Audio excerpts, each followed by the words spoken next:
বাংলাদেশ জামায়াত ইসলামী এবং ইসলামী ছাত্র শিবির সহ সকল অঙ্গ সংগঠনকে ১ আগস্ট তৎকালীন সরকার নিষিদ্ধ ঘোষণা মর্মে একটি প্রজ্ঞাপন জারি করে। নতুন সরকার ক্ষমতায় আসার পর জামায়াত ইসলামী সেক্রেটারি জেনারেলের স্বাক্ষরিত একটি দরখাস্ত দায়ের করে পুনর্বিবেচনার জন্য। এই দরখাস্তটি ২২ আগস্ট ২০২৪ তারিখে দায়ের করা হয়। এই দরখাস্তের প্রেক্ষিতে ডিজিএফআই, এনএসআই এবং এসবির রিপোর্ট তলব করা হয় এবং ৩টি এজেন্সি থেকে রিপোর্ট স্বরাষ্ট্র মন্ত্রণালয়ে জমা হয়।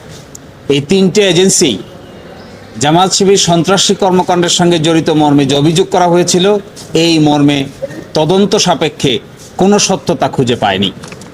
অতঃপর মিনিস্ট্রি অফ হোম থেকে সিনিয়র সেক্রেটারির নেতৃত্বে ৩ সদস্য